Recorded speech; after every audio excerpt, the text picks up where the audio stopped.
I'm Phil Rasmussen, and I am back for another episode of the Triple J Sports Podcast.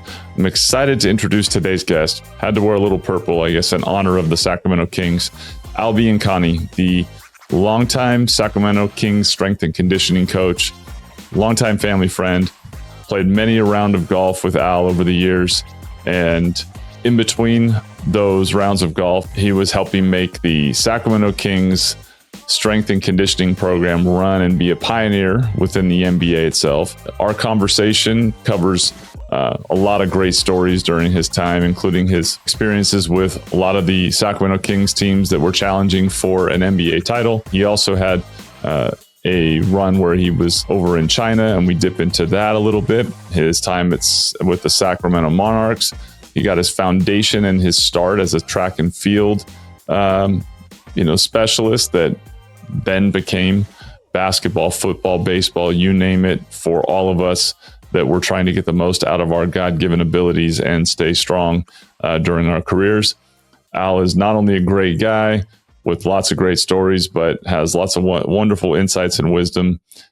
He is now joined new head coach over at Sac State, Mike Bibby, and joined the program along with Shaq and those guys to be the strength and conditioning coach for Sac State, which as a UC Davis alum, maybe not the best news, but as a Sacramento native, I'm really excited to see what Mike and Al and them are going to do with the Sac State program. So without further ado, hopefully the first of many conversations with Al Biancani.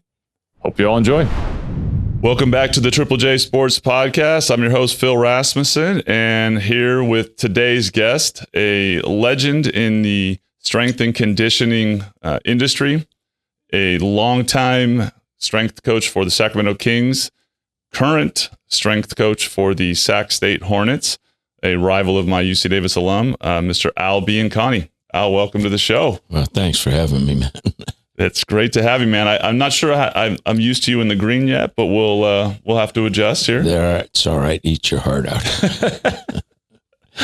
Man, well, there's a ton to cover with you. And so I want to start with, because, for those of us that are Sacramento born and raised, we grew up with the Kings, and you are, in no better words, you are synonymous with the Kings and kind of their legacy and growth over the years. So as a strength coach and conditioning, tell me kind of a little the story of how you ended up, becoming not only the Kings strength coach, but kind of the pioneer in the NBA.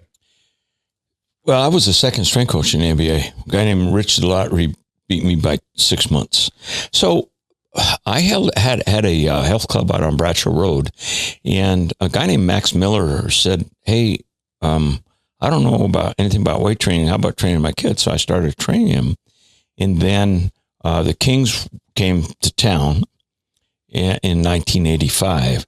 And they were training at Consumers River College. They didn't have a practice facility or anything like that. And the gentleman that was the athletic director of Consumers River College, a guy named Skip Davies, he and I got our doctor's degree together at Utah State University. I was leaving and he was coming in, so we kind of mentored him a little bit.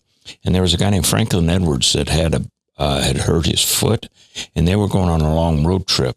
So they wanted to have someone monitor him while they were gone. So Jonesy talked to Skip, and Skip recommended me, and so I guess I did okay.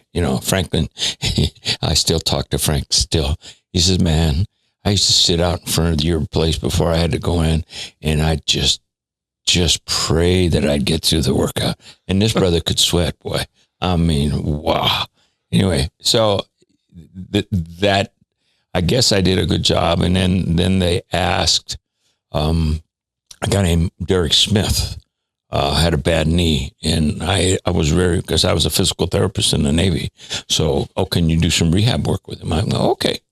So, we got him straightened out, and then since they didn't have a weight area, Jonesy says, can we use your facility? I'm, sure, and then I think 1987, Bill Russell became the big man, big shot. And, would you like to be a strength coach for the Kings? Yeah, sure.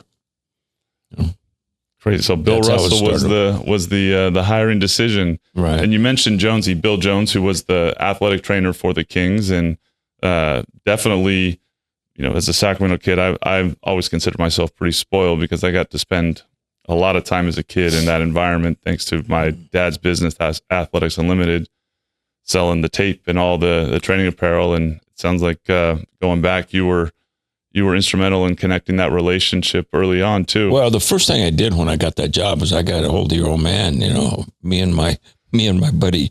Okay, Ras, we got to get you hooked up, So, and the thing is about your dad's business is what I feel was very important. He individually came and serviced people. He didn't send other people. He was a big kahuna, but he came and he did he was present himself. And that's very impressive. That was definitely a lesson that I picked up from him and ended up being, I think I was able to be the ball boy of those Kings games, growing up so many times. And it was so memorable for me. I do remember getting run over by Lionel Simmons trying to rebound once. And Lionel couldn't outrun a snail, man. He used to call him Skater because he'd skate down the floor rather than run down the whole floor. So Lionel was one of that four. Remember that one year we got 4 first-round draft picks? Yep. And we all stunk up the place because nobody liked each other.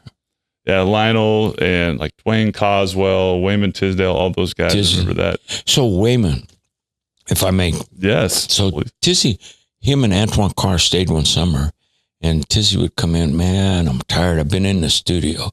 Yeah, right, Wayman. You've been in the studio. You've been out partying, dog. Next thing I know, he goes and da-da-da-da. Next thing I know, I get the phone call. Hey, Al, I'm coming to the Radisson. I'm going to play with Dave Cos and those guys. Tizzy. He got up. That dude could play, 6'9", 300 pounds. That brother could play the bass. He played a reverse bass. Yeah. Great human being. Great human being. Yeah, that early years, what was that like, that adjustment just to connecting with all those guys? Obviously as a strength and conditioning coach and someone working with guys, you have a certain type of relationship where, to push them, to challenge them, and all that. But what was the early years like with the Kings? Well, I think when I first started, they didn't believe in weight training. Try to get people, Vinny Del Negro, who I call him Longback, he had no tush, man. I said, Vinny, you got to lift. No, man, I'm going to ruin my shot. Come on, Ben. And see, my background is track and field. So when I was a college track coach before I got into this stuff, I spent 15 years in coaching college track, and I had several All-Americans. So it was easy for me to go to basketball because in training a basketball player has to be trained like a 400-meter runner. You need the endurance and the speed of a 400-meter runner, but you also need the jumping ability of a triple jumper, high jumper. So that's why I train basketball players. That's all I've always done that. And there was, because they didn't know what we did, being the second guy, there was there's no paradigm to follow.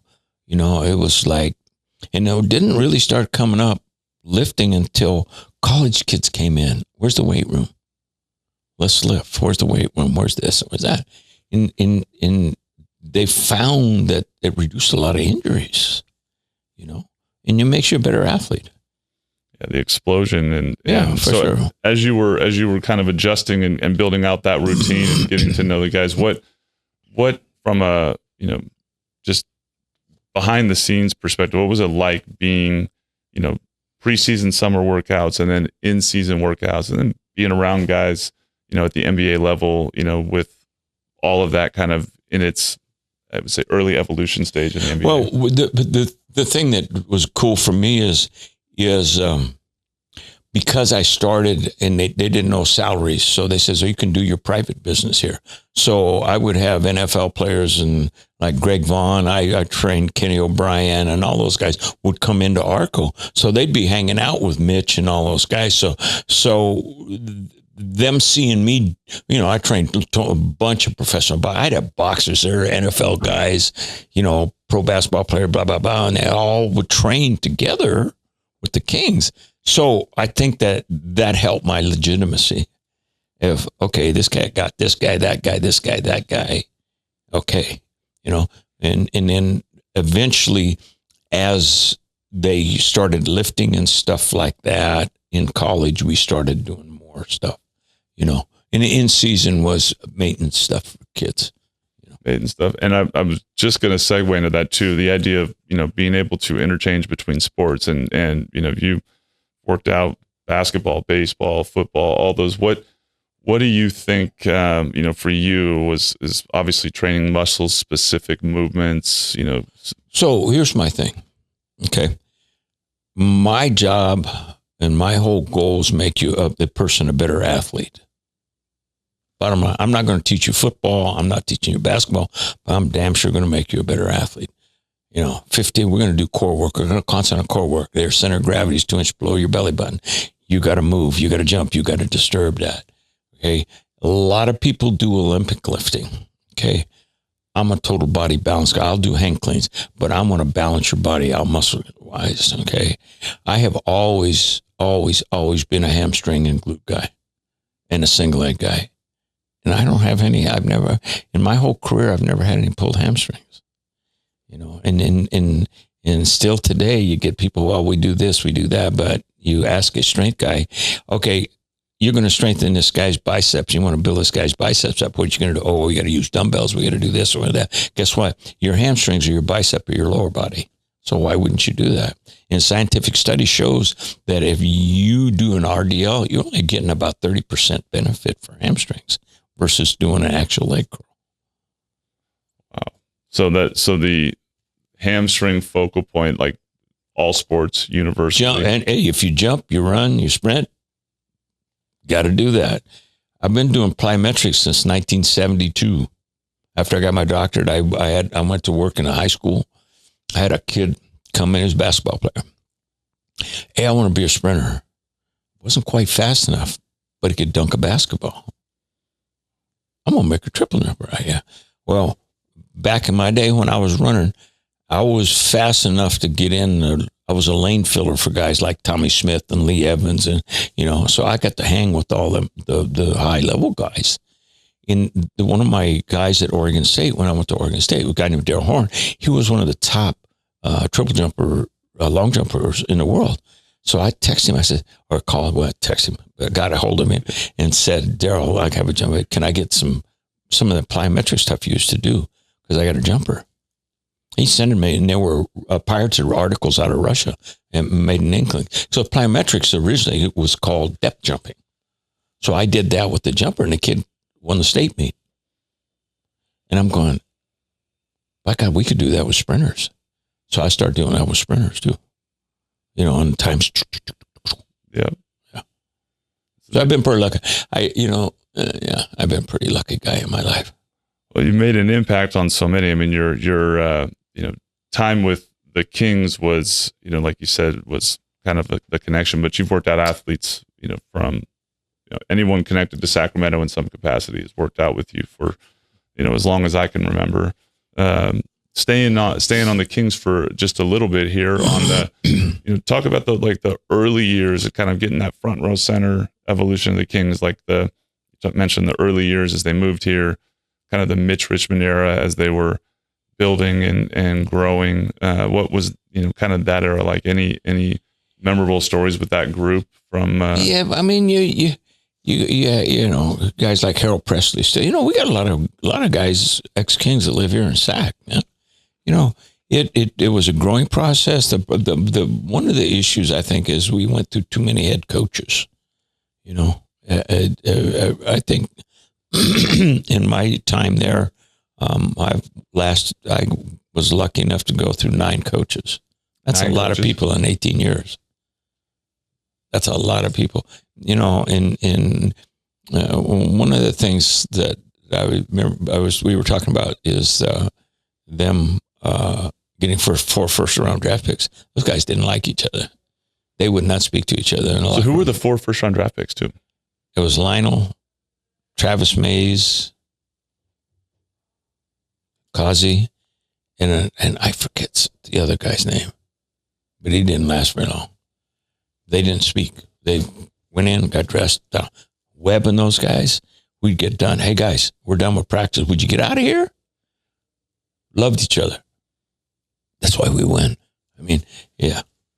Well, and so let's jump into that, because that was kind of the, for Sacramento, that was kind of the peak of the success in the current era. And I remember being a high school kid at Jesuit playing right as that was taking shape. So that Chris Webber, Vlade Divac, Peja Turkoglu, Bobby Jackson, and of course Bibby, Scott Pollard, all those guys down the list. You mentioned Scott's had a heart transplant. Yeah, so I've seen that. I've seen what a great guy. That guy, it was so funny. So talk about those teams, because those are like for all the Sacramento fans. It was. Everybody loved each other. It was, and you know who the catalyst of the whole thing was Vlade. We call him Papa. We had Vernon Maxwell, Jimmy Jackson, Anderson. Not a problem. Not one problem. And those guys had a history of problems. And it was Vlade. And I still, to this day, Peja and I used to bet, because Vlade had diplomatic papers and all that stuff from Serbia. We would bet to see when Vlade beat a practice. He'd be here 10:52. No, Peja, 10:50. We'd bet. Vladdy'd come in never late for practice. We'd have 11 o'clock practice, but that man was never late for practice. The greatest human being in the world. I heard about, kind of his kind of being like a glue guy throughout the process. Was there any truth to it? I'd heard that he was, still would smoke here and there in between. Was he still a smoker back then? I got some stories about that. So let's do that. I got some stories. So, Vlade, I'd get this call at night. I need some cigarettes. So I was a cigarette guy. Go get her. So we're in Detroit one time, and we have a guy named Keon Clark. Yep. So I used to go in at halftime and make their halftime drinks. Well, the horn goes off and the door flies open. I jump mile high because nobody's supposed to be there yet. Was Keon Clark. Runs in, grabs a cigarette, grabs a can of Ozium, his lighter, goes into the John, lights a cigarette, has 2 puffs, hits the Ozium, and is sitting back in his chair by the time the team got there. Well, my heart was... So after the game, where's Vlade and Keon?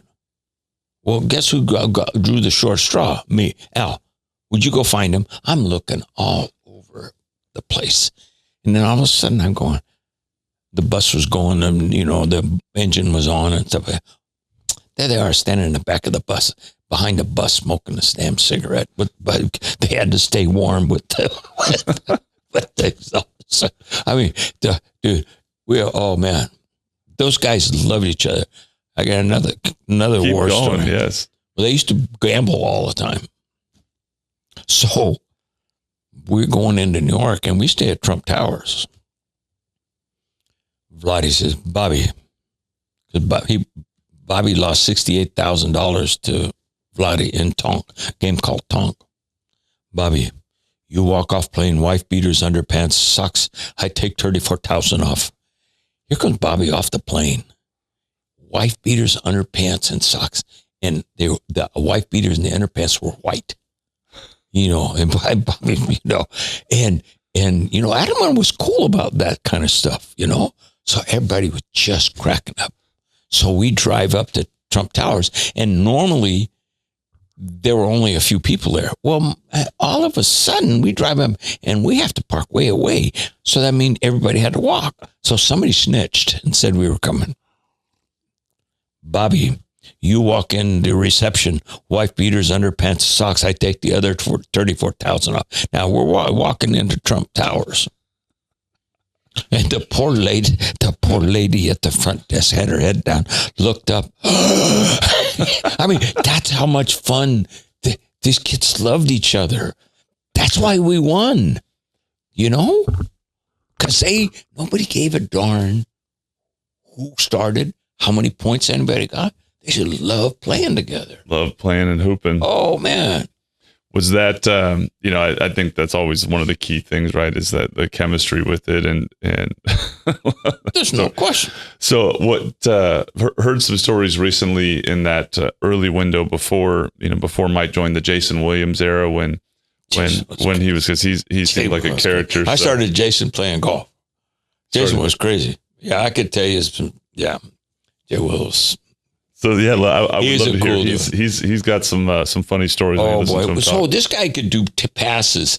Sometimes he would hit people in the head because they weren't looking. You know, one day he did. I can't remember what the pass was, and he hit Webb right square in the chest. You know, stopped everybody. I think it was that elbow pass he was doing. I think it was the first time he ever did. You know, next thing you know, yeah. And hey Webb, would you look? Yeah. And that's when with him is when I learned that that's a fickle business, because we were training. He stayed that summer. Him and Webb stayed that summer. We were training, and he came out and said, "Yeah, man." They said, "Man, they're not going to trade me." 4 hours later, "Hi, Mike. How are you doing?" Wow. Yeah, it was a surprising one. I remember when they made the trade. It was, as a high school kid and a fan, it was. He was exciting to watch, but obviously worked out for the Kings phenomenally with Mike. So we wouldn't have been where we were with Mike if we didn't have Mike. With Mike, and I tell you what, we got one of the best general managers in the NBA still living in Sacramento area. Jeff Petrie. Yeah, Jeff Petrie. That guy took the fall for the owners. Those guys were jerks. The Maloofs? Yep. That whole team, the way that he orchestrated that, had depth for days. I mean, you just go down those, and drafting a lot of the European guys early on too. Peja. So we get Peja. We draft. Boo, boo, boo. Remember that? And then people weren't. Then they bring him in. He was, I think he was 18. He had fractured his shin. So Peja played his whole career with a titanium rod from his ankle to his knee.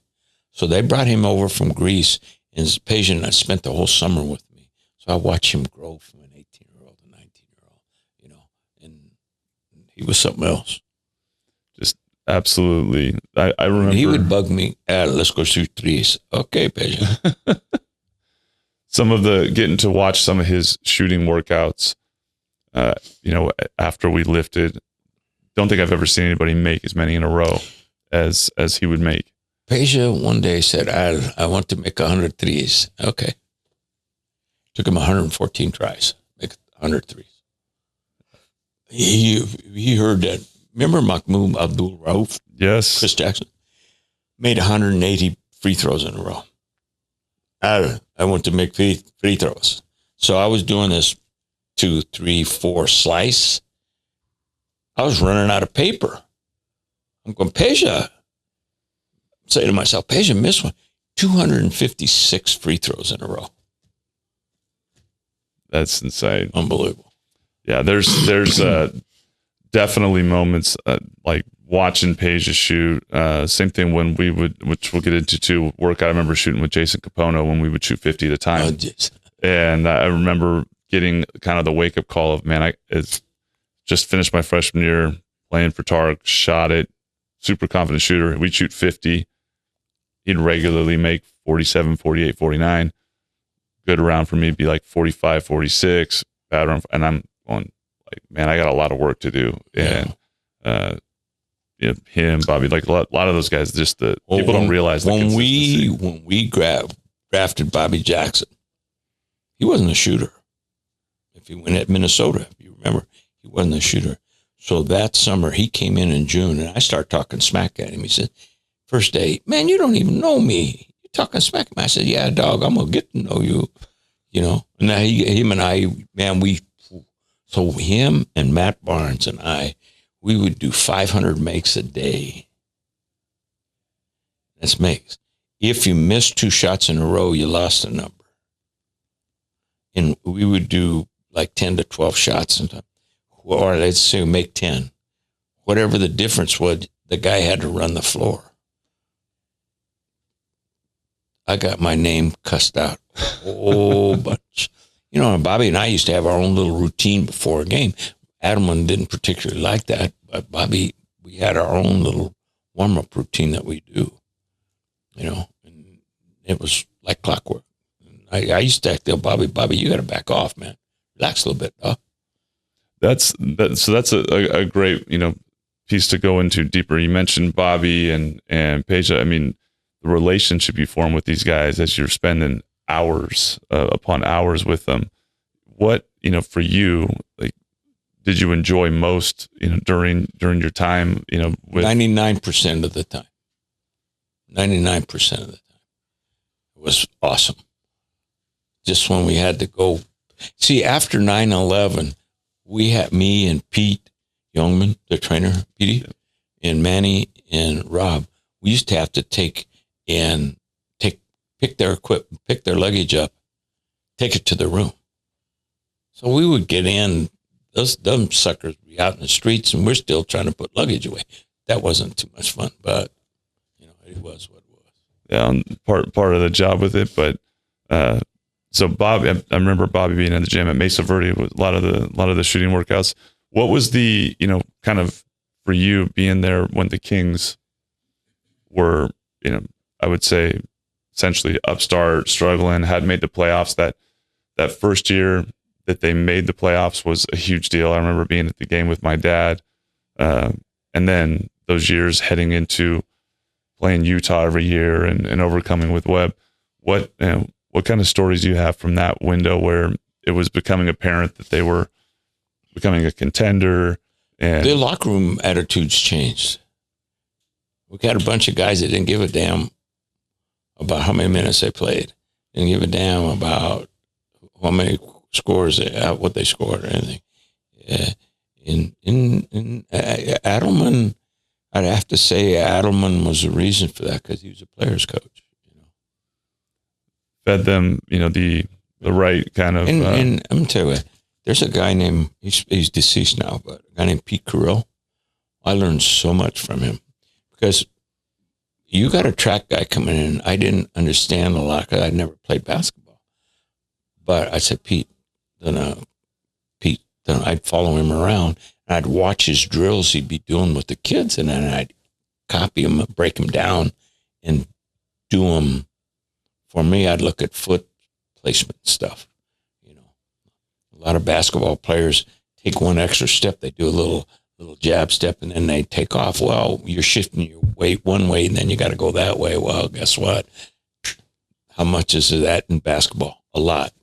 That's the snap of the finger. Stuff like that. Yeah, that's you mentioned that's a coaching legend, Pete Carell, Princeton. That's a great guy. Probably one of the smartest human beings I ever met. And he pioneered that pinch offense, right? That the Kings ran. We ran his offense. Yeah, turned that into like the high post with Chris Webber and Vlade Divac, which were perfectly suited to run that offense. And yeah, I remember his name and his imprint on that, which was fun basketball to watch too. Called him Yoda. That's what his nickname was. Yoda. That's there's some even great walked legends. like Yoda too. Well, how about, Chris Webber? I mean, he's an iconic, guy for Sacramento and whether it's the Fab Five with Michigan onto his time here, his career was really, cemented as a legend here, for, all, not only the NBA, but obviously Sacramento guys. What was Chris like to work out? And I know he was big in the weight room too. Chris Webber was great. That's my buddy.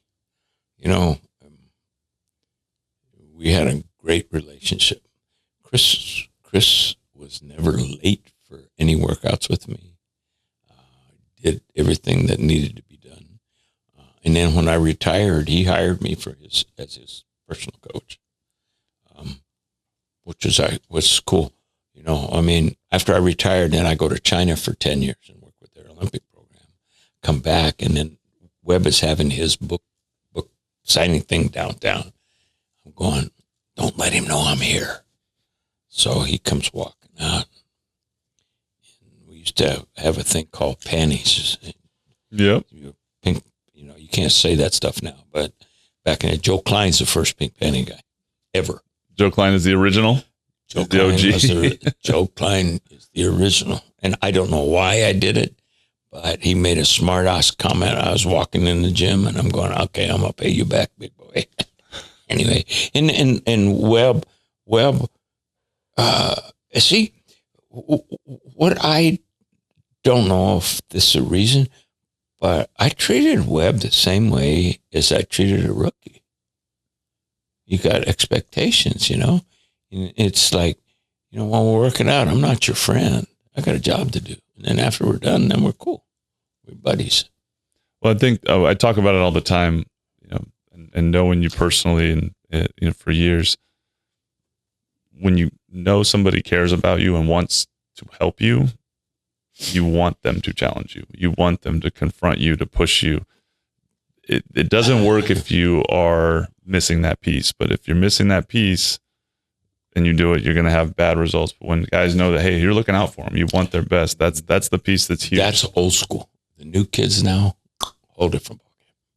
So how's that? Yeah. So tell me what's everybody's entitled. More of the entitlement. I'm an all-star. I'm this. You're only 12 years old, for hell's sake. I'm going to probably get in trouble for this, but I think there needs to be legislation on youth sports. There are too many injuries, too many kids getting burned out. Your body's like a car. It's only got so many games in it. And when you're playing 6 games a weekend as a 12-year-old, you're not going to have nothing left in the tank.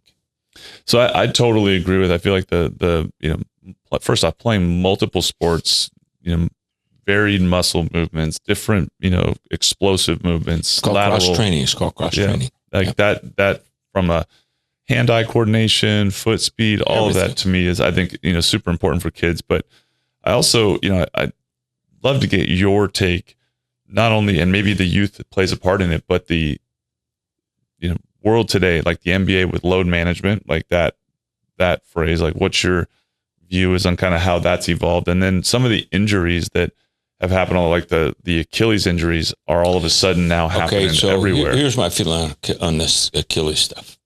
A lot of these people are doing Olympic lifting only. Clean snatches.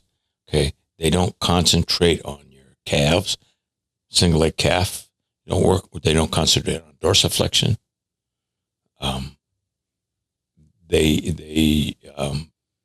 I think some of it's are the shoes. I don't think, I just, in their Olympic lifting, I don't see them doing calf raises. It's the same thing as a leg curl, for hell's sake. Mm-hmm. You gotta actually use weights for it. You don't need to walk around like a bodybuilder, but you still need to strengthen those muscles. Strengthen them. So it's kind of a mix of all. And muscle group balance too. Your left leg and your right leg should be the same strength. Okay. If you're right-handed, your left leg's your dominant leg. Yep. If you're left-handed, you're right. Okay. So that means naturally that leg is going to be stronger and bigger. So you need to work on circumference and strength. Counterbalance the weight. Yeah. So you think it's kind of a collection of all of it, a lot of that early, the wear and tear early, the shoes, the weight training.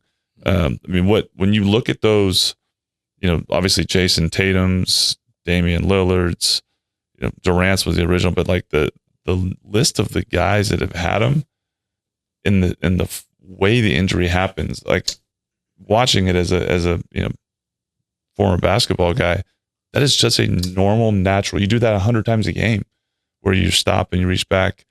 So like if you were trying to, address that, what would you be recommending to guys to start avoiding that? If you're looking at, the strength training? Well, the strength training, number 1, 2 is what I do. And I always have them do 3 different angles on calf raises: toe straight ahead, toe out, toe in. I remember those. Yeah. Okay.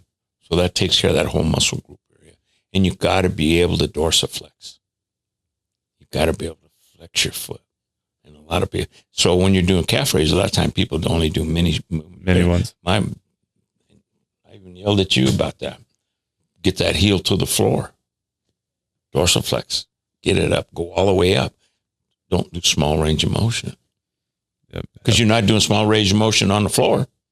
Yep, and because that's always like that. They're sticking the foot back to go. And do you like in terms of load management and kind of that deal? I find it, the arguments both compelling on the sides of like they're playing at such a higher pace now. There's more, the games are faster. There's more shots, more possessions, that leading to it. And then there's also just, maybe the how many games they got on their body. So that's what, how many games do they have on their body? These young kids now are a product of youth sports. So the load management in a lot of ways is a product of that evolution and how much they're playing. That makes sense because it is very different. These athletes, their bodies are like Rolls Royce and Maseratis. Well, you got to take care of that thing. I don't give a damn if it's that level of car. If you overwork that puppy, that thing, the engine's going to last just so long. Yep. Only so much. Nutrition and sleep, and, rest and all of that stuff. Yeah, that's a big thing. Obviously, the two focal points: in season, out of season. So, what is kind of your philosophy that you've used over the years? Preseason, summertime, in season. For the different sports, how do you train differently, and what's your advice to athletes that are training?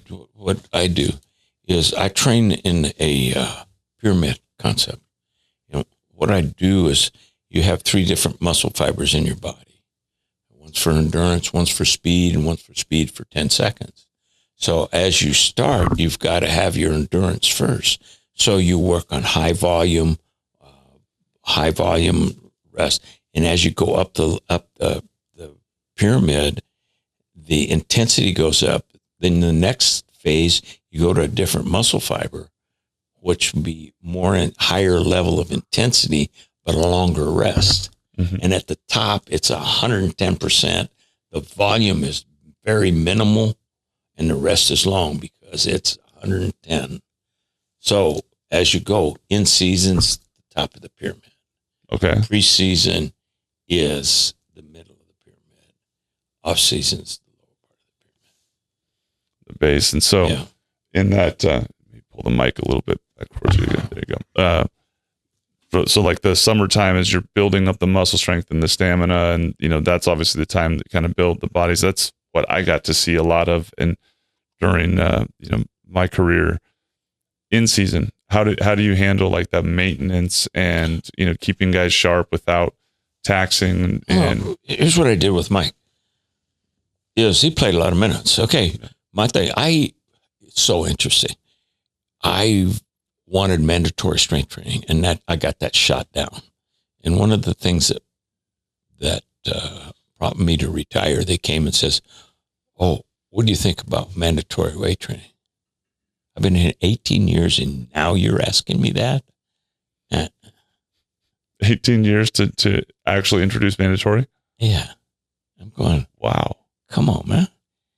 So here's what I did with it is we do high volume during the season. We would do like 315s, high volume, lightweight, a lot of reps, get a couple lifts in. And one day a week, we do like on chest press and lat pull. We would do 4s just to maintain your strength. Just one day, Now, with Mike, it was like, or some of the guys, okay, you played a lot of minutes, okay? You want to lift? Okay, 1 set, and that's it. Just do 1 set of your lifts, and you're done. It helps them mentally because it gets them endorphins going, but it's not kicking their butts.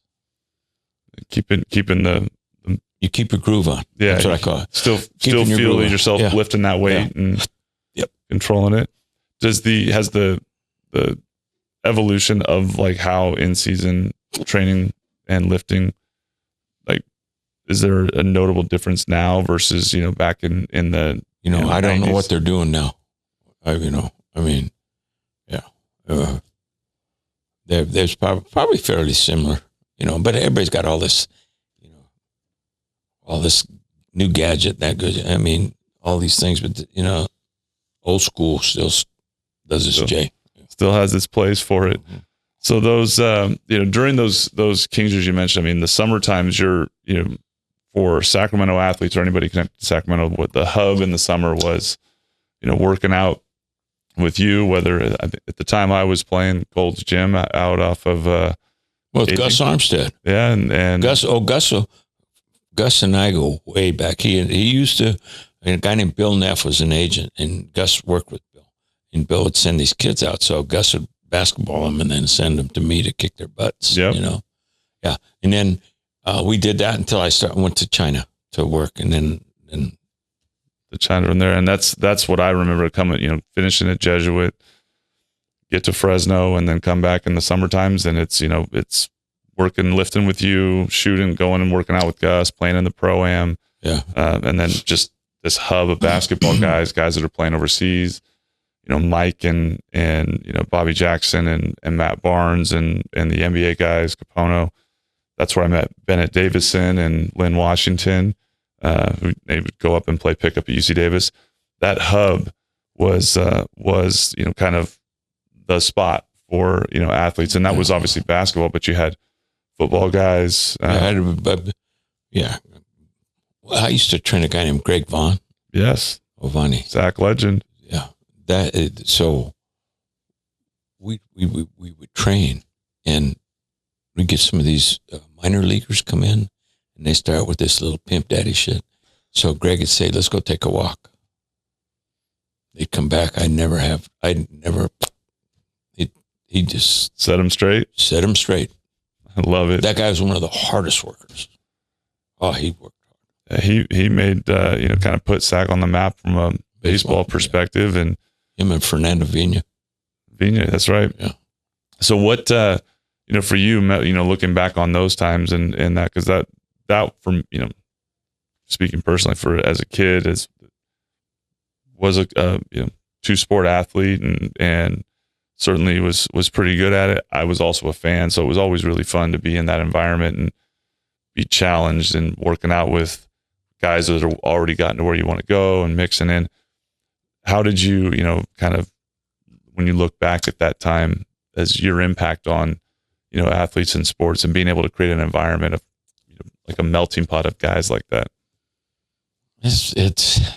I never thought of that stuff because my job's my hobby, and it's, people say, well, do you have an autograph from this guy? Do you have an autograph? No, because the athlete and I know what we did.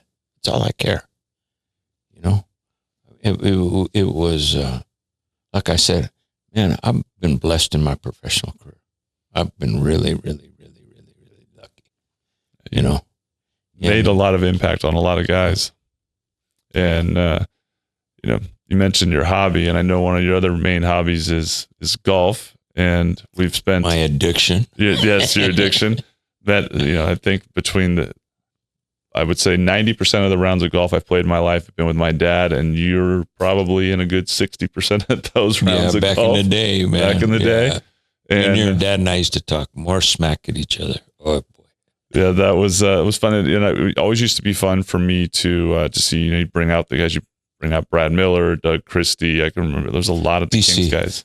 Doug, now that guy is man, he's a great coach. I'm so happy Bobby's with him. I could tell you some DC stories too. Let's hear them. So Mrs. Christie used to go on all the trips with us. And so Doug and I liked to play golf. And we play, so the team had to go to China, and Doug had a bad ankle. So we stayed here, and we would work out. And so, the gun, that thing that rebounds against us, so I'd set it at a 2.5. So it's fire, boom. Here comes the ball, boom, boom, boom, boom. Rapid fire. Okay. And Doug's arm dropping off. Jackie one day said, Al, you're trying to kill Jack. Hey, Dougie. I said, how'd you guess? Yeah, very supportive of Doug. They're good human being, great human being. Some of the nicest. I always thought like the rounds of golf we'd play. It was really, really fun to get to spend 3+ hours with guys and just be able to socialize and get away from that environment. And Doug was always great. Brad Miller was a ton of fun. Yeah. Who I don't remember all the guys, but that was obviously a great place for you to build on. Talk about that connection and bringing some of those guys out to golf. Well, we used to, yeah. I mean, it was I guess my designation was the golfer. For any player that was a golfer, it was my unannounced job to go play golf with him. Go play golf. Tyrone Corbin and I used to sneak off. We go shoot around. Boom, we go off and go play. There's this place. It used to be a place in West Saco, Part 3 place. We used to go play. Yeah, and it's I started Jason Williams playing golf. Jason Williams. How? So we're out at Morgan. No, that one over Whitney Oaks. Whitney Oaks. So Webb had been stinking up the place. And Jason then. So we're on 18, and Jason says, Webb hits his drive. I mean, smacks it. So Jason's talking all kinds of face on him. Hey, I bet you can't get on in 2. Boom, Webb gets on in 2. So we're going, holy crap. 5 putts. 5 putts. That sounds way too familiar for me. And man, that poor guy never lived that down. To this day, I call him 5 putt. Hey, 5 putt. That's way too. So who was the best golfer that you brought out there, and who was the worst out of that? Webb snuck up the place. Best golfer, Spud and I used to Spud Webb. Even to this day. In fact, I talked to him yesterday. It was his birthday. We used to have a signal that if I'd stand on the floor getting ready to warm him up, and he'd come out of the locker room and do this. So that was our signal. We're going to go play golf. So Gary St. Jean, okay, his nickname was Mr. Chocolate Chip because he needed chocolate chip cookies every place we went. I got a story about that one too. After I get through with the golf, rock and roll. So we're there, and he had this high pitched voice. Oh, you guys are going to go play golf again. How'd you guess? So Saint lighted chocolate chip cookies. So we're going to play Minnesota. They did not put chocolate chip cookies in his room. We didn't stay at that hotel the next time we went back. Serious? He had to have his chocolate chips, man. Yeah. Lit it up. Oh my goodness. My God. Nicest human being. Gary is a great guy. That's right. A long time ago, I remember. Yeah, he was kind of the coach before Adam, and that really got things rolling. So Spud Webb was a good golfer. You guys were how tall was he again? I mean, we used to me because I was about to go. Who was taller? We used to back up to each other and stand there and Spud is standing. Hey, Spuds, get off your tippy toes. We'd measure and stuff and talk all kinds of stuff. Yeah, great guy, great human being. That's epic. And we've kept our relationship all this time. That's really cool. So it was his birthday yesterday. He was talk about an athlete in terms of explosion and some iconic deals there. I'm glad you mentioned that name. What about best golfer out of the guys that you trained and played with from the Kings era? You mean in the Kings? Yeah. Tyrone was a good golfer. DC wasn't. Douglas, being pretty good. Yeah, I think those two are the best. Those two.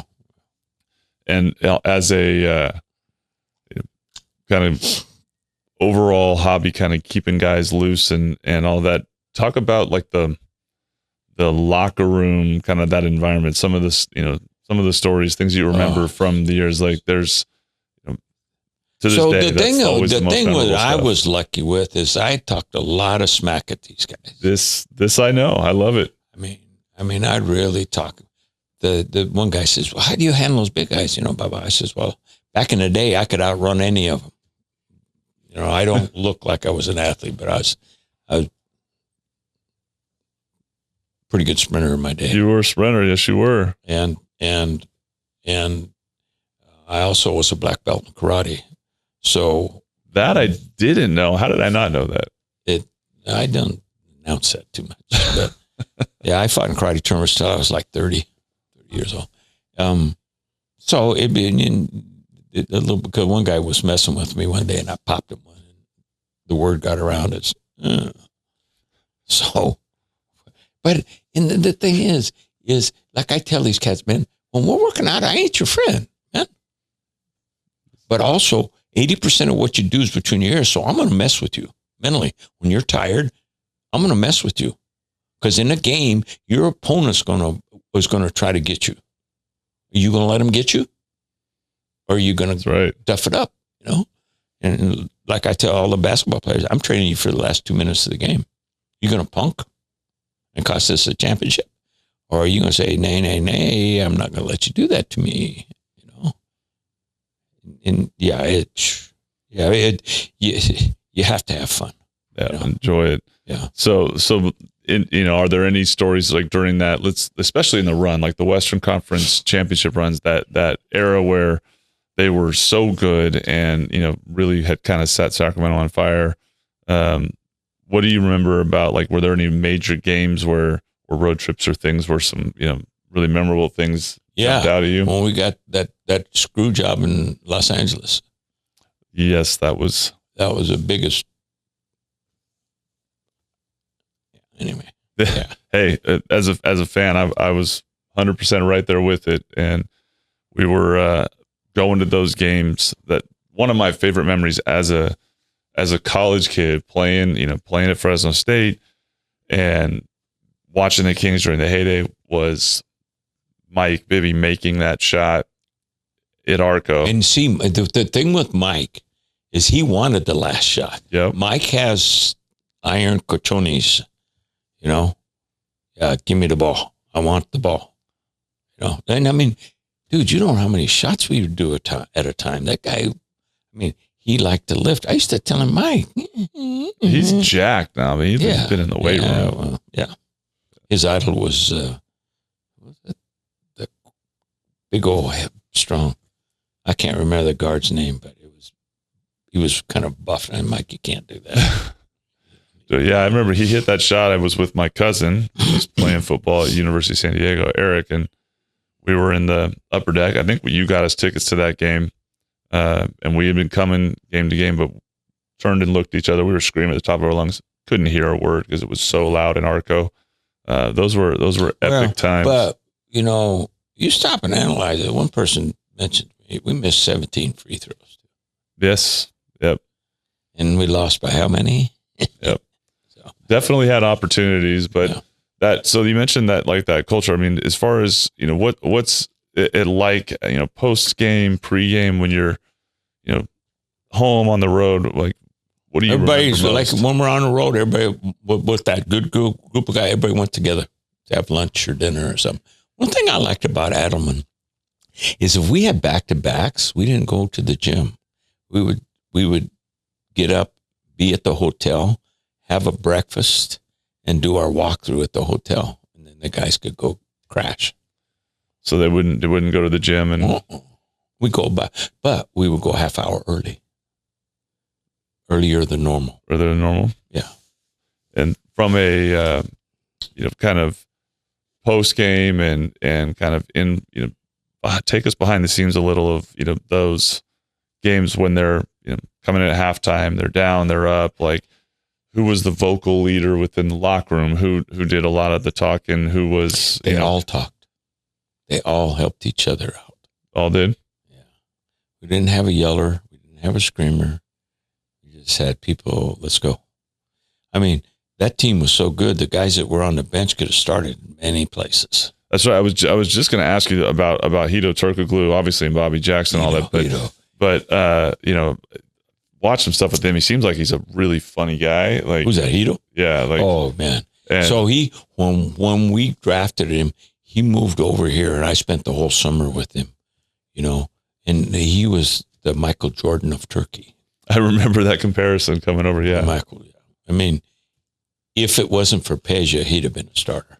Oh, absolutely. He was an absolute beast. So, seeing him funny, who was kind of there's always got to be a guy somewhere that helps keep the mood light and that cracks jokes that, kind of offsets the reality of the competitive. Was there somebody that was kind of consistently that guy, or was there a mix of the guys? Pollard was freaking funny as heck. Pollard was? Oh my gosh. So there was a movie called, what was it? About I can't remember, the Old School. There's a movie called Old School. There was an old guy called Old Blue in there, an old hippie. So one day we're out there warming up, and Scotch comes running out and goes, "Hey, Old Blue, how are you?" It calls me Old Blue. So damn it, I got Old Blue nickname. Yeah, I mean, it's fun. And then, yeah, I mean, it was like Vladdy. I used to stretch Vladdy all the time. I stretch him. So he'd be on the ground and his foot be way up over my head. I'm stretching. Next thing I know, he'd get this look on his face, and then he'd trepidate. I go, Vladdy. So every time he'd get that smile. Next thing you know, Vladdy, God damn it. Yeah, that's such a cool, kind of. Those are special times. Yeah. Man. Like those are the things that you leave. You remember, I mean, from my career, I remember the locker room and the game and this time that you spend more than you remember the practices and whatnot. Oh yeah. Yeah. I mean, probably one of the worst coaches I ever worked with was Dick Motta. Dick Motta? Oh yeah. I won a championship in Washington, and we'd supposed to have 2-hour practice. We'd be there about a half hour listening to his yakky and shooting over a chair and then leave. We stunk up the place. Yeah. That's a great question. So who out of all those coaches, like what is your perspective on the various coaches that came through? Because there was a lot you mentioned, and anybody, obviously Rick Ottoman had a great run. Rick's a good coach. I mean, he's a great coach. I got the privilege of meeting and becoming very close friends with Byron Scott. Booty and I used to play golf all the time. Yep. Eddie Jordan. Yeah. Really good coach. Byron, very good coach. And we had some Lollapaloozers too. There was some ins Rex and outs. Hughes couldn't keep his temper. Yeah. There's all sorts all over the place. So what do you think is the key to success for an NBA coach, managing the personalities, frankly, the money, the egos, the whole nine, and to get the best? The coach doesn't handle the money. The general manager does. Absolutely. The key, in my mind, the key to the success of the whole thing is the general manager, the owner, the general manager, they do the financials and stuff, and the coach, but they got to let the coach do his thing. Like my last few years in Malouse, I think they were financially had some issues. And if you notice, and then they get into telling Petrie, you need to draft this guy, that guy, or you can't. Well, Jeff took the fall for those guys. That guy is a great general manager. He built a phenomenal team. He's a brilliant man. Yep. So speaking of GM, so now you retired from the NBA, you went over to China, you did your time there, and now that's another story. Yeah. So let's talk a little about your time. What was the catalyst to retiring from the NBA with the Kings and then going over to China, and what was that experience like? Well, so they traded Doug. So we come back from Toronto, and Jackie says, "Oh, we just signed a contract to do Basketball Housewives." Well, Adelman's about from me to that light behind us. Doug was gone in 2 weeks because that meant TVs and all that stuff. Okay. And then we're in Dallas, and Matt Barnes is running down the hall about 2 a.m. Webb, you got traded. I'm going, what? So I'm going, So I go in, I retire. And then at the same time, I was working with the Monarchs, and we won the championship that year. You know, if we'd have won a championship, I think I'd have been the only guy that would have a championship in men and women. Now I'm only a one ringer, not a two ringer. So they had brought some Chinese girls over to play on the Monarchs. They were really good players, but they weren't good enough to be on the 12-man roster. But their agent would come in and watch me. And John Whistler, we had a rule is if you didn't play 12 minutes, and we did that with the Kings, they didn't play 12 minutes, they had to train with me. I guess they, you know, so I get this email from, her name is Sharon Quinn. Would you like to apply for the strength coach for the Chinese women's national basketball team? I leave it on my computer for 2 weeks, and I'm deleting emails. I get my finger on the delete, and it says, yeah, let me try this. So anyway, I respond. Long story short, I get the job, and I go to China. Well, now you talk about injuries. You talk about old school. I mean, dude, they're training like the 1960 Russians. You know, wow. Over there, injuries here, injuries there. They have an Australian coach, a guy named Tom Hart, probably one of the best basketball coaches I ever worked with. Really? Yeah. Oh man, he was something else. He was really good, and I got to do my thing. So the year before I got there, they got 12th in the world. So I got to do my thing, set up programs and da-da-da-da-da-da. Long story short, we have right before the Olympics, Beijing Olympics, we have a test event. And they bring in 8 teams, 10 teams, and they do a tournament because they want to see how the facilities and da-da-da-da-da. Well, long story short, we beat America for the first time in China's history. I'm the only change. Everything's the same. Ooh. There's some bragging rights right there. So Carol Lawson, who's the Duke coach, women's coach, yeah, and her ex-husband's that disc jockey, won't speak to me. Hey, because I'd train her with the Monarchs, and her and I used to train a lot. She would not even speak to me. Livid. Long story short, we come back for the Olympics, and they beat us, you know. But we get 4th in the Olympics. There's a lady named Kathy Hammond. She got a Russian citizenship just to play for Russia. And she hit the shot that beat us for our bronze medal. So Russia gets bronze, and we get 4th.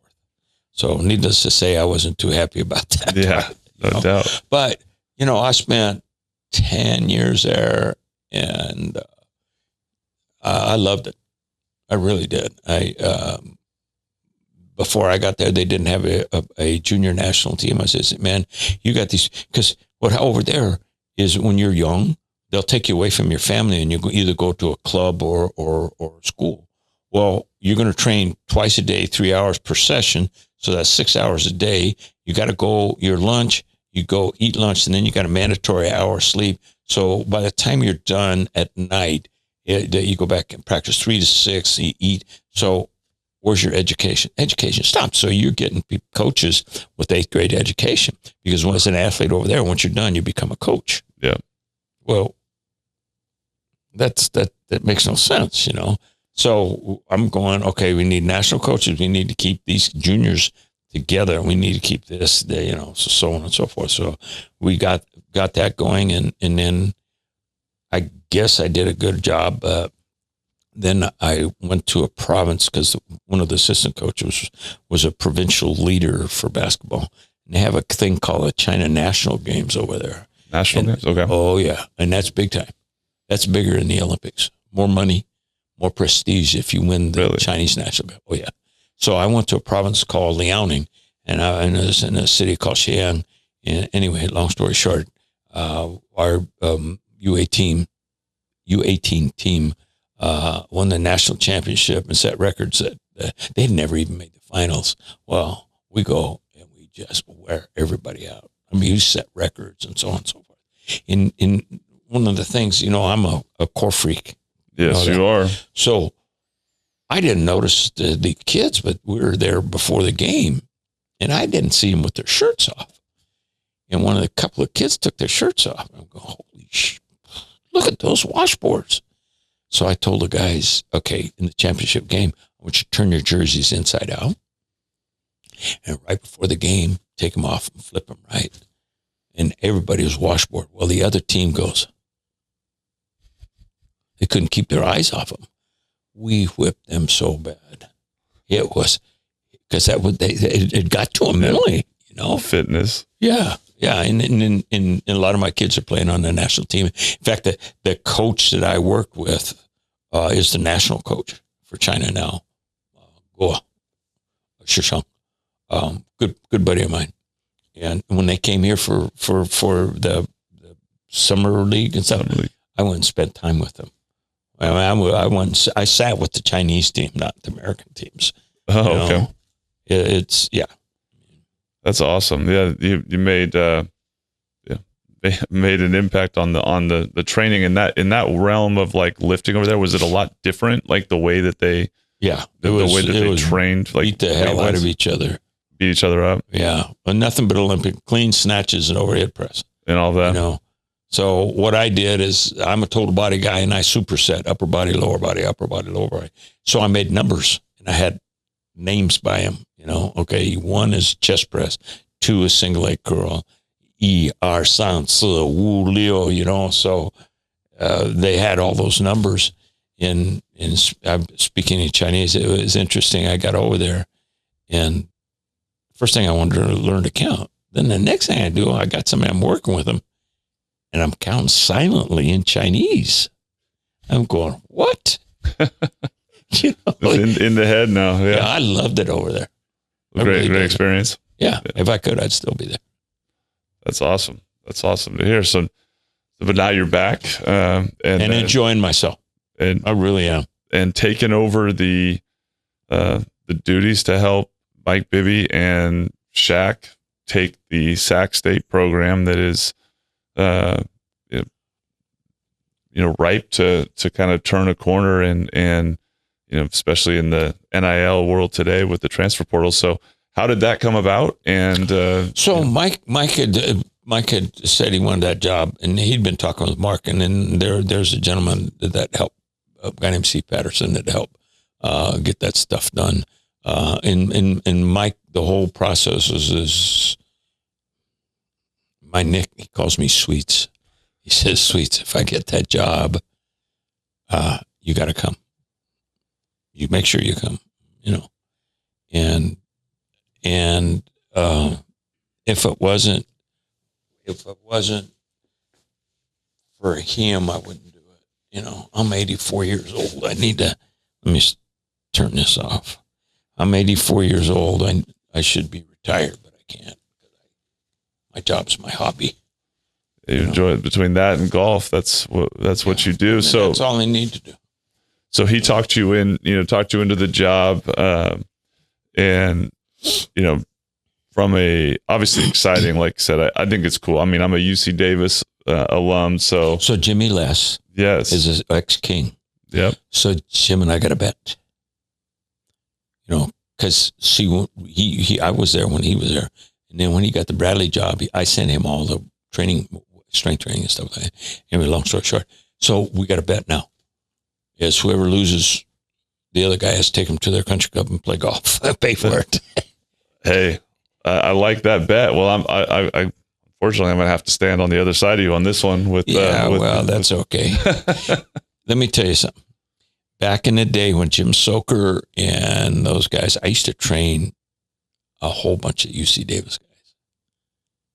Back in the day, before they went to D1. Yep. Started getting a scholarship. Yeah, Soker used to send me all kinds of guys. So yeah, that and who's the basketball coach? I can't remember. The basketball coach now. Women's was before.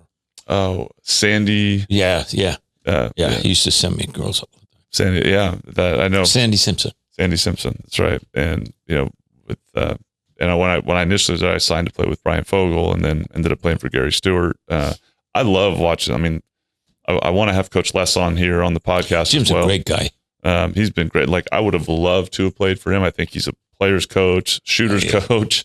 That dude, he was in the NBA 3-point contest. Yeah. Him and I don't know how many hours we spent shooting, getting him ready. Yeah. I've listened to him talk to the, pregame. He's just seen some things. The way that he talks to the guys, and he's a perfect fit for Davis. Yeah. A great addition. Perfect and, would love to have, it's too bad you guys are going to lose. well, we'll have to go play golf one way or another on that. No. So if we beat you, the old man's got to take me to Serrano. That's a done deal. We'll take you to Serrano, win or lose, but we'll figure out who's paying for lunch. No, I would just like to get in his Snickers a little bit. That would be great. Well, I definitely am looking forward to seeing the turnaround. I think it's a really cool opportunity for Sac State to turn the corner with the names. I mean, but facility-wise, they're behind the time. This new president, I think, is awesome. You still have, even when I was there was the academia versus athletics. I think there's still a vein in that aspect. But if you look at studies, the first time a person hears of a university is through their sports program. Every time. Their first exposure. So, I mean, okay, Mr. Academician, you may not have those students, so you can have your classes if they didn't have your athletic program, and athletics is a good social elevator. That's exactly right. And this town needs, okay, we're known as a country, the NBA guys go, man, hey, Sacramento, they're country, well, we're kind of getting out of that country stuff now, That's right. And we got 33,000 students at Sac State. Well, and that's the reality. I mean, Davis had the same thing when I left Fresno. That was right after they had made the move to Division I, which is what made it a great fit for that. But they had the same thing. It was like academics, and we don't want to spend the money. That was the conflict, and Les was the perfect kind of segue after my tenure. But I think Sac State's made a great move. Obviously, bringing all of you guys in, because not just Mike Bibby and his name, but all of you guys and Sacramento are connected to, with the Kings. Then the football program too, which is cool. I mean, that's your major gig right there. Absolutely. Is the biggest moneymaker for sure. And this, I like Marion. I think he's a cool dude. And I sat in a couple of the football staff meetings because a bunch of those guys were my ex-clients. Yeah. I liked what he said, and he put responsibility on the coaches. So are you going to get involved beyond basketball over there with stuff, or just stay in the lane? I mean, my running mechanic stuff. So I've got several sports asking me to teach their people how to run. And that's what I'm concentrating on our guys. Most basketball players don't know how to sprint. They know how to run, but they don't know how to sprint. Yeah. And the court's only 30 yards long.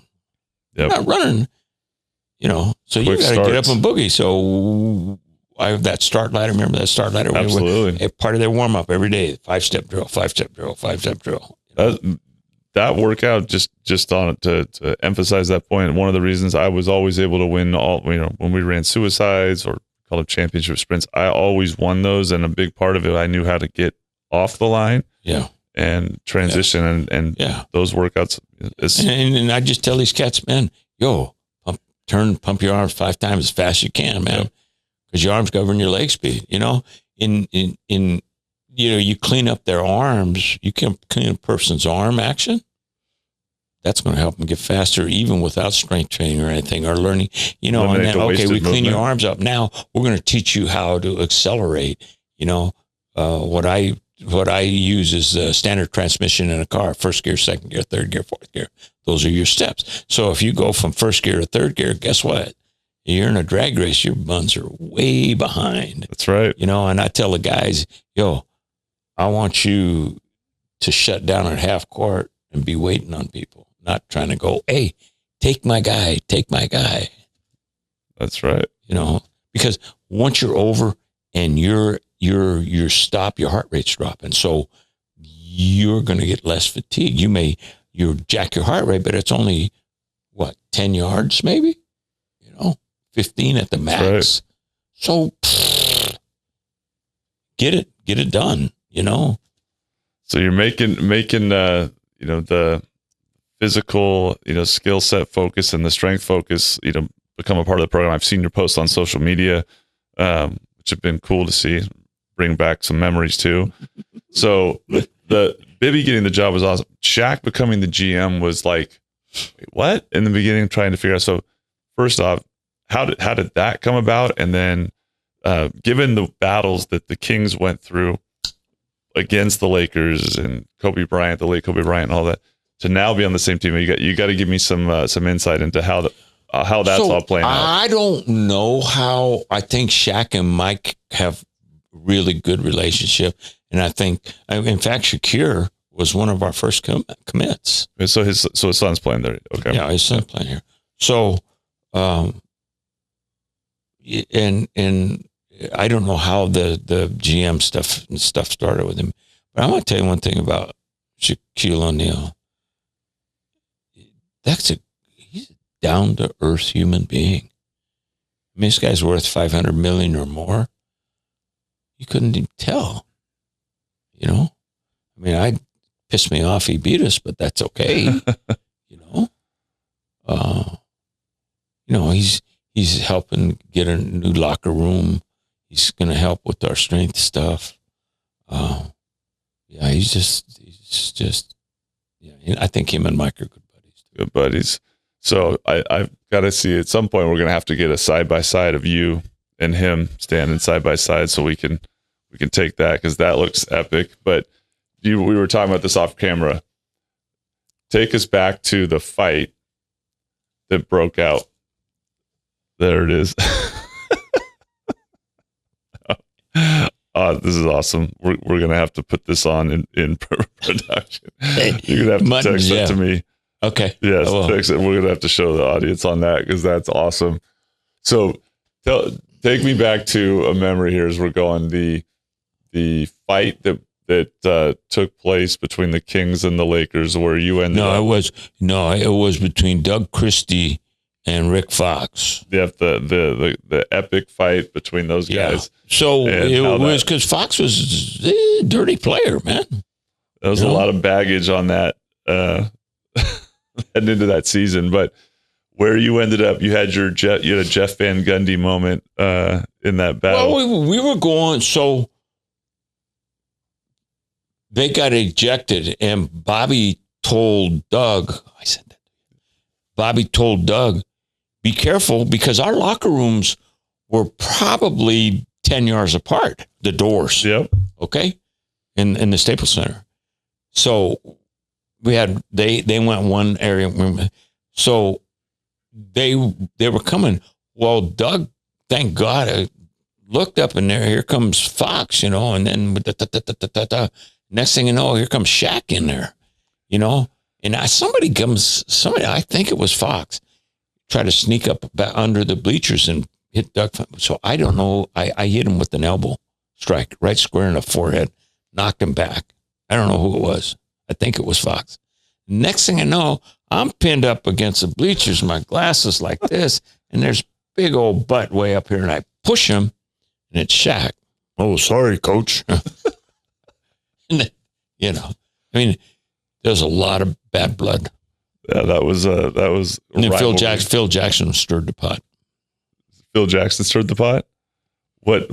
I don't remember. What was the coach? Nothing but a bunch of country bumpkins, man, with them cowbells and shit. That's right, the cowbells. Yeah, that's awesome. Well, I'll really appreciate you doing this, man. It's my pleasure. It's a blast era. You got stories for days, and I think about all the ones I've heard from you between our rounds of golf, all the times you kicked my ass in the weight room. That was fun. Yeah, enjoyed those.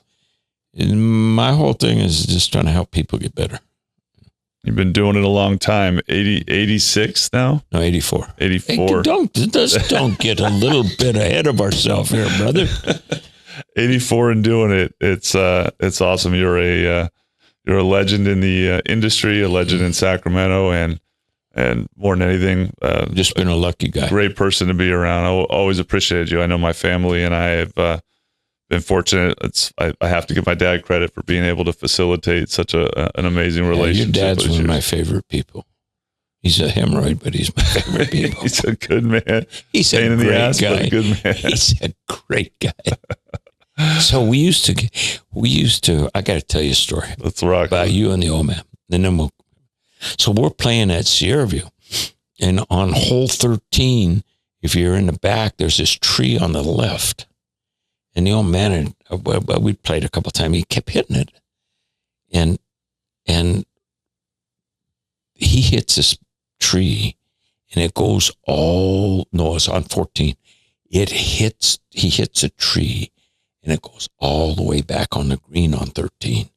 We gave him so much grief.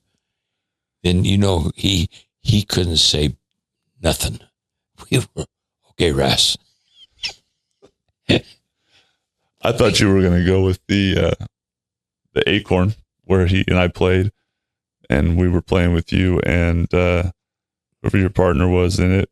And on the first day, on 11, he and I both hook drives out of bounds back to back on the scramble. So we both hit, and then he steps up again, hits the second one out of bounds, as do I, but he throws his driver on, and we started on like 9 because everybody's scattered, right?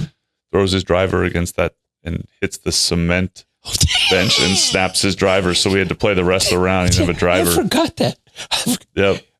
I used to get him so frustrated he starts stuttering. Yeah, I remember that we went two balls each out of bounds on a scramble. Yeah, well, that hole, their tee box is aimed toward the out of bounds. It was a bad lineup, but yeah. It was Sierra View's a great golf course, man. I could care less if I play any place else. Good one. He plays a lot in out Serrano, so we'll have to have you. Yeah, that'd be cool. But I got a hole in one there. On a hole in one? Yeah, at Serrano. Well, don't do that when we play. No. That means I got to buy you drinks. No way. Awesome. Well, thank you so much. Yeah, thanks, man. Appreciate it. And we'll have you back on season here too. We'll have to that'd be cool. stay up. That'd be cool. All right. I heard a whole bunch more stories. Yes, you do. Thanks, Doc. Awesome.